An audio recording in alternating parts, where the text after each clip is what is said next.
RS teaching में आप लोगों का स्वागत है। आज हम लोग पढ़ेंगे क्लास 10th के भूगोल के प्रश्न को देखेंगे जो बहुत ही महत्वपूर्ण होने वाले हैं 2026 के लिए। तो ठीक है, चलिए एक नंबर देखते हैं। क्वेश्चन क्या कह रहा है? कह रहा है क्या संसाधन को परिभाषित कीजिए। यानी संसाधन किसको कहेंगे? यानी वे वस्तु जो हमारे जीवन काल में काम आते हैं, ठीक है, उसी को संसाधन, ऐसे भी आप परिभाषा लिख सकते हैं। तो हमारे पर्यावरण में पाए जाने वाले, यानी पर्यावरण में जितने भी वस्तु पाए जाते हैं, पाए जाने वाले प्रत्येक वस्तु जो हमारी जरूरतों को पूरा करे, ठीक है, जरूरतों को जो पूरा करती है उसी को संसाधन कहते हैं। मान लीजिए पर्यावरण में बहुत कुछ, जैसे भूमि, पर्वत, पठारी क्षेत्र, हाँ, ये जैसे पर्वत है ये मनुष्य के काम आते हैं, क्योंकि इसी को तोड़कर, यानी छोटे छोटे कंकर, यानी क्या, जो हमारे सड़क बनाने के लिए काम आते हैं, तो यानी पर्वत भी हमारे काम आते हैं। ठीक है, ये जो जलोढ़ जो मिट्टी जो है, मैदानी क्षेत्र जिसमें हम लोग यानी क्या खेती बाड़ी करते हैं, और जितने भी यानी पठारी क्षेत्र में, ज्यादातर पठारी क्षेत्र में क्या होते हैं, खनिज पाए जाते हैं, वो भी वस्तु हमारे लिए काम आते हैं। तो यहाँ कह रहा है क्या, हमारे पर्यावरण में पाए जाने वाले प्रत्येक वस्तु जो भी है, ठीक है, जो हमारे जरूरतों को पूरा करती है उसी को यानी क्या कहेंगे, संसाधन कहेंगे। दूसरा क्वेश्चन क्या कह रहा है, प्राकृतिक संसाधन का संरक्षण क्यों आवश्यक है।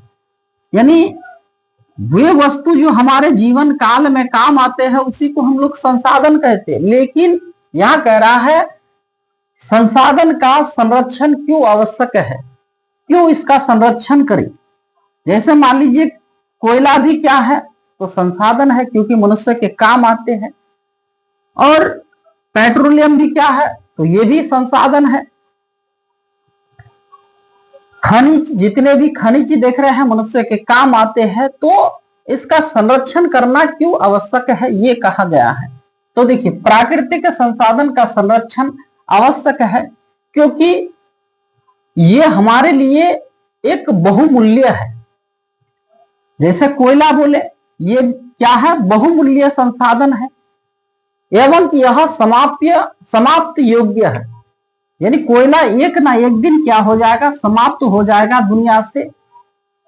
इसको बनने में लाखों करोड़ों वर्ष लगते हैं। आज अगर इसको खत्म कर दीजिएगा तो ये फिर क्या, ये हमारे भविष्य के लिए नहीं मिलेगा। हमारे जो आगे पीढ़ी दर पीढ़ी जो संतान होगा, तो पीढ़ी के लिए नहीं रखा जाएगा।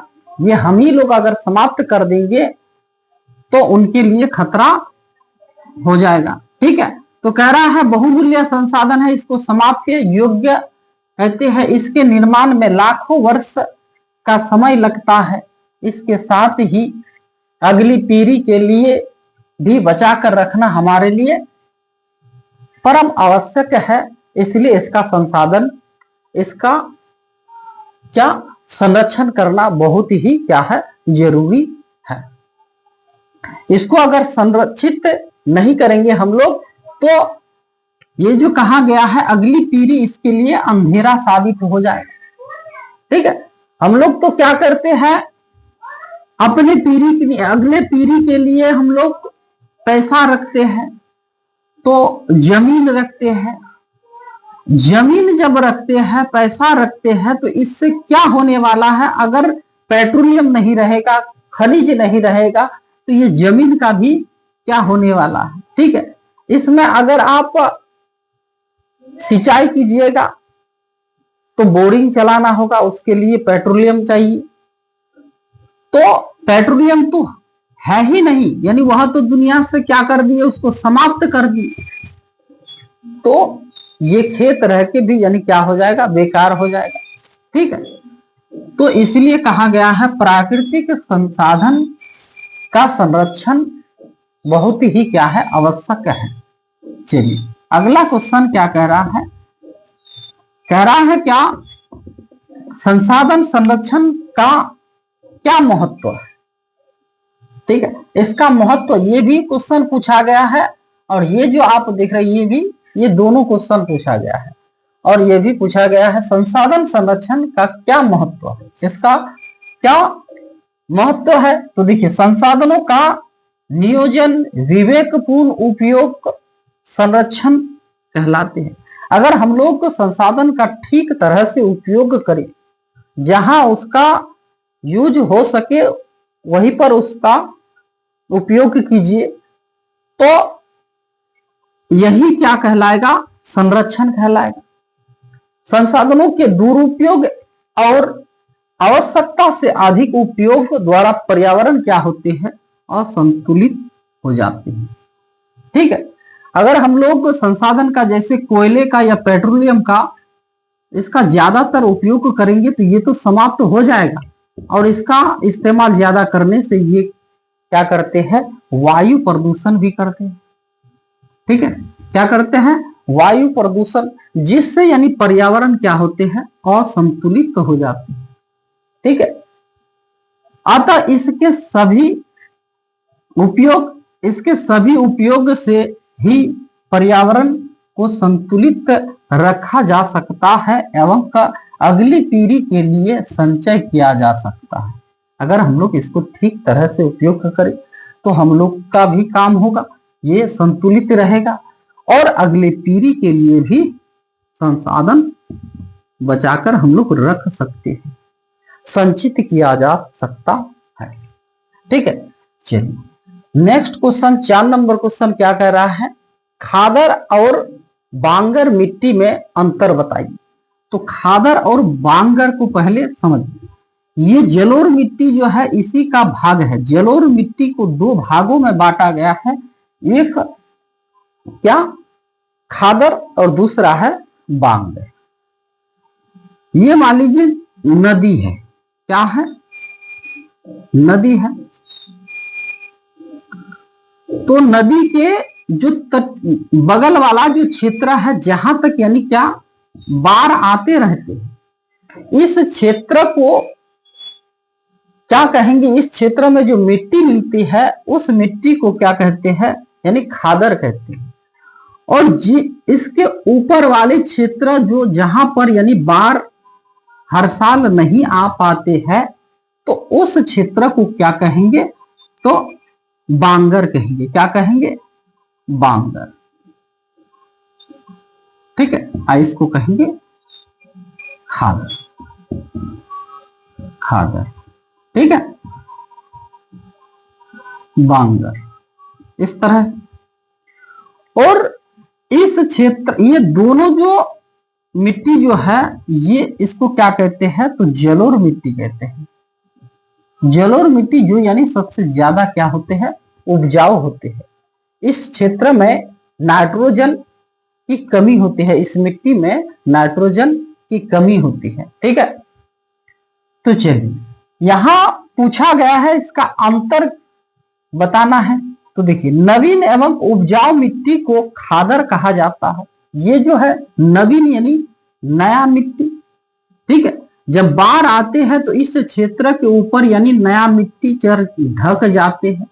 ठीक है, मिट्टी के ऊपर फिर नया मिट्टी चढ़ जाते हैं। ठीक है, तो ये जो है नवीन मिट्टी हो गया। तो यही कह रहा है नवीन एवं उपजाऊ मिट्टी को खादर कहा जाता है। ठीक है, और यहां देखिए पुराने जलोढ़ मिट्टी को बांगर कहा जाता है। ये जो पुराने क्षेत्र है इसको हम लोग क्या कहेंगे, बांगर कहेंगे। और ये जो मिट्टी है ज्यादातर यानी कहा, महाराष्ट्र में है। और पंजाब में, जैसे पंजाब में हम लोग जानते हैं वहां पर बहुत ही यानी अच्छी तरह से खेती बाड़ी होते हैं। कहा, तो पंजाब में, हरियाणा की तरफ। तो उस क्षेत्र में बांगर मिट्टी है, जलोढ़ मिट्टी का ही भाग है वहां बांगर, वहां ज्यादा बाढ़ नहीं आती। बिहार में देखिएगा तो बिहार के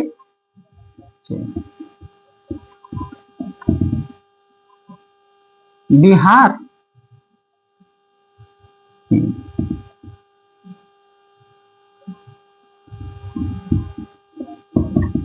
बिहार का बीचों बीच से यानी कौन सा, तो यानी कौन सा नदी बहती है, तो गंगा नदी। और जो ये जो उत्तरी क्षेत्र है, इस क्षेत्र में ज्यादातर कौन सा मिट्टी मिलती है, तो यहाँ मिलती है जाकर के क्या, तो खादर मिट्टी मिलती है, यही नवीन वाला। इस क्षेत्र में लगभग करके हर साल बाढ़ आती है। ये जो कुछ कुछ क्षेत्र है ये पठारी क्षेत्र है, ज्यादातर यहाँ सूखा पड़ जाती है, क्या सूखा। तो ये भी जलोढ़ मिट्टी है और कुछ क्षेत्र पठारी क्षेत्र है, ठीक है। लेकिन यहाँ बांगर भी पाए जाते हैं, तो खादर बांगर बिहार में मिलते हैं। और पंजाब में चलिए देखते हैं दूसरा पॉइंट है, जैसे खादर मिट्टी में बाढ़ का प्रभाव होता है। ये जो खादर मिट्टी है इसमें बाढ़ का प्रभाव पड़ते हैं, और बांगर मिट्टी में बाढ़ का प्रभाव नहीं पड़ते हैं। तीसरा पॉइंट क्या है, उत्तरी बिहार एवं गंगा का मैदानी इसका उदाहरण है।